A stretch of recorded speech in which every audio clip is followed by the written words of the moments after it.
All right, friends, I'll make it very quick. Today, I'm going to give you 20 very important English expressions that you absolutely need in order to properly understand native speakers, whether it's YouTube videos, TV shows, or movies, or real people in your life. Without these expressions, it will be quite difficult for you to navigate everyday situations in English. So today, that's what we're going to do. If you're ready, let's begin. The first category is everyday reactions. Number one, we say this when, something is not a problem and nobody needs to worry. Very simple. No worries. Repeat after me. No worries. I'm sorry, I'm late. No worries. Simple. Next, this one is very, very good. So this one we would use typically when you understand someone's reason or opinion, even if it's different from yours. Fair enough. Fair enough. I don't want to go out tonight. Fair enough. Fair enough. Next, we say this when something sounds logical or easy to understand. Makes sense. Makes sense. The store is closed today because it's a holiday. Makes sense. Makes sense. Next, you are surprised and you can't believe what you just heard. No way. No way. No way. I met my favorite actor yesterday. No way. No way. Next, this one is a bit dangerous, or it could be, because it really depends on how you say it. If you say it in a very straight tone, very calm, it could come off a bit sarcastic or even a bit rude. We say this generally when we are happy about someone's success or good news that they've just shared with us. We say, good for you. Good for you.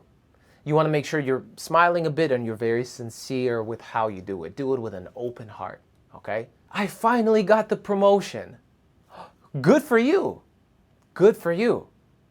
But if you say it very straight, good for you, good for you, good for you, it kind of sounds a bit like it's the opposite.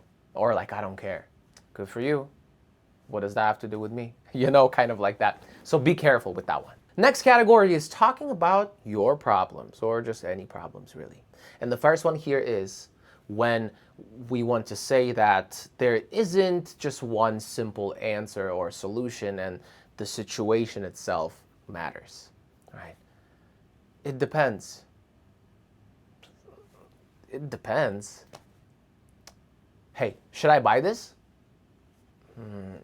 It depends. Are you going to use it? Do you have money? Can you afford it? Kind of like that. That kind of vibe. It depends. Next, when you don't have the answer or solution yet, but you are determined to find it, you can say this.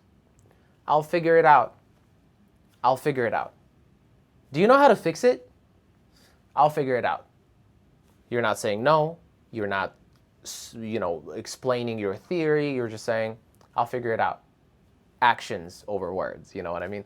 I'll figure it out. I'll figure it out. Next, this one is my favorite.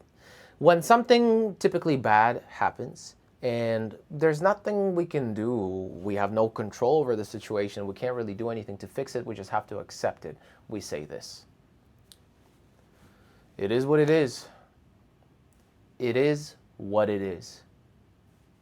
It is what it is. And people do it kind of fast like this.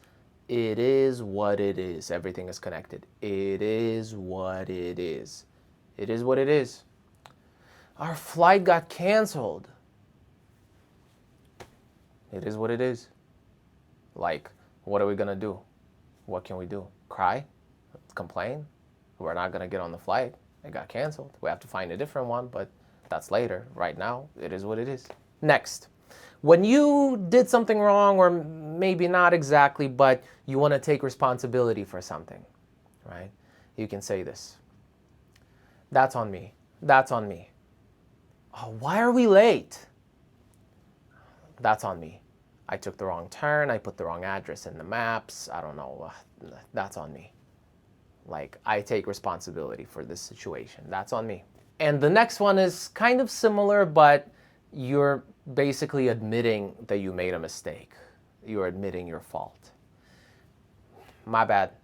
My bad. My bad. You sent the wrong file. Oops, my bad. My bad. My bad. And we use this one when saying sorry or apologizing feels wrong, feels too strong for the situation.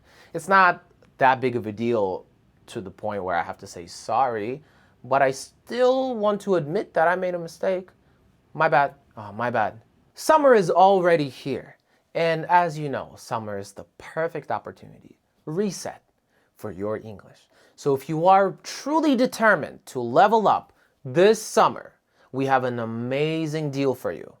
But don't delay. Really start now. Let's make this summer count. So you choose a course that you need right now to achieve your goals.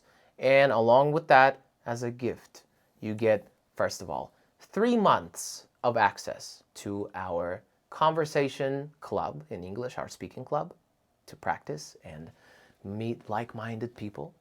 And also a PDF guide for additional practice. So basically it's a set, and the whole thing is 50% off. It's an amazing deal to kickstart your summer English journey. And I want to be there with you. I want to help you as much as I can, because this summer, let's make a deal. This summer, let's make incredible progress so that by the time fall comes, we can look back and say, yes, this was an amazing summer and my English is so much better. Imagine that feeling. I really want that for you. So check it out, see what you like, choose one, get all of the gifts, and I can't wait to start working with you this summer. Let's do this. The link is down below once again, and let's continue to the video. The next category is agreeing, okay? And the first one is exactly. Exactly. You know what that means. When someone says exactly what you're thinking. Exactly, right? Learning English takes time. Exactly. Pretty simple. The next one is pretty similar. All of them are about agreeing here in this category, but you got a point. You got a point. When someone makes a really good argument or observation, yeah, you got a point. I don't know, maybe we should wait a few days. You got a point. You got a point. Next, when someone says something and you completely agree. I couldn't agree more. I couldn't agree more. Really. Family is more important than money. I couldn't agree more. Now this next one is amazing. I love this one so much, and I really, really want you to start using it immediately. It's a bit difficult, it's a bit longer, it's definitely more advanced in grammar and pronunciation too, but if you start using it, it's gonna go crazy, I swear, okay? So when someone says something or expresses something, and it expresses our thoughts perfectly, you agree completely. Wow. I couldn't have said it better myself. I couldn't have said it better myself. Like, what you said was perfect. It's exactly what I'm thinking. And even if I tried, I can't find better words than you. That's the meaning. I couldn't have said it better myself. Now let's do it a little faster. I couldn't have said it better myself. Wow. I couldn't have said it better myself. A little trick, you can make it a little easier. Couldn't have, just say couldn't have. Couldn't have. I couldn't have said it better myself. Consistency matters more than motivation. I couldn't have said it better myself. Next one, and I've mentioned this idea in one of the previous videos, but a lot of times native speakers don't speak very directly. So another thing that we like to do, instead of saying, oh, you're right, it's true, you're telling the truth, is to use the opposite adjective in the negative way. When we want to hold back a little bit, we want to be a little more distant, a little restrained, or for some reason we don't want to fully express agreement, right? Maybe you are correct, but maybe just partially, maybe not 100%, right? Or something like that. You're not wrong. You're not wrong. You know what I mean? That's the vibe. We spend too much time on our phones. You're not wrong. You're not wrong. And the last category for today is disagreeing politely. That's a very important skill, and we're gonna take care of that right now. And the first one is when you disagree, but you want to sound polite. Very simple. I'm not so sure about that. I'm not so sure about that. AI will replace all teachers. I'm not so sure about that. I'm not so sure about that. Next, when you disagree a bit, but you want to express that you understand someone's opinion, you just have a different view. And this is not the whole expression, this is just a template for the start, the setup, and then you would continue it yourself. I see what you mean, but. I see what you mean, but. You can say what you mean, you can say what you mean, both are fine. I see what you mean, but, and then you continue. For example, I think we should cancel the project. I see what you mean, but I think we should try again. I understand what you're saying, but I have a different opinion. That's what it is. Next, this one is just simply disagreeing. That's what you're doing. You know, someone's statement is not completely true in your opinion. I wouldn't say that. I wouldn't say that. For example, I tell you, English grammar is easy. And you can tell me, I wouldn't say that. I wouldn't say that. I wouldn't say that. Next, pretty much the same vibe and the same idea when something may be true sometimes, but not always, right? You can say, not necessarily. Not necessarily. No. Expensive products are always better. Not necessarily. Not necessarily. This one is great. You should use this one for sure, okay? Now, the last one. This one is incredible, and I'm glad I saved it for last. So, when you want to recognize someone's opinion, but you don't fully agree, this is a very cool way to do it. I wouldn't say it's super polite. It's definitely way more polite than saying, you're wrong. What are you even thinking? Are you stupid? You know, stuff like that.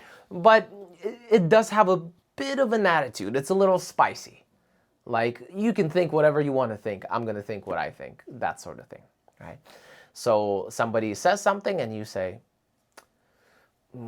that's one way to look at it. That's one way to look at it. Like, yeah, I don't fully agree, but okay. Losing that job was a disaster. That's one way to look at it. Great job, wonderful. We went through our 20 expressions and I hope you wrote them down and you took notes. And I encourage you to start using them immediately because none of these are difficult. And I'm sure you knew most of these already, but that's not the point. The point is to be able to use them when you need them. So start practicing them right away. Get comfortable with them. And then after some time, if you do it, you won't need to think about them again. They'll just come when the time is right. And that's why I keep doing these videos. So you can have a good base, good log of, or a collection of amazing expressions that you can just steal from me right away. They're not mine, I don't own them, but steal them from this video and just start using them in your English right away. That's what I want for you. Thank you so much. Make sure you check out the links in the description box down below. And as always, like this video if you found it useful, and let me know in the comments what you want to see next. Thank you so much. Let's keep working, let's keep improving, let's level up, and never look back. Thank you for watching, and I'll see you in the next one. Peace.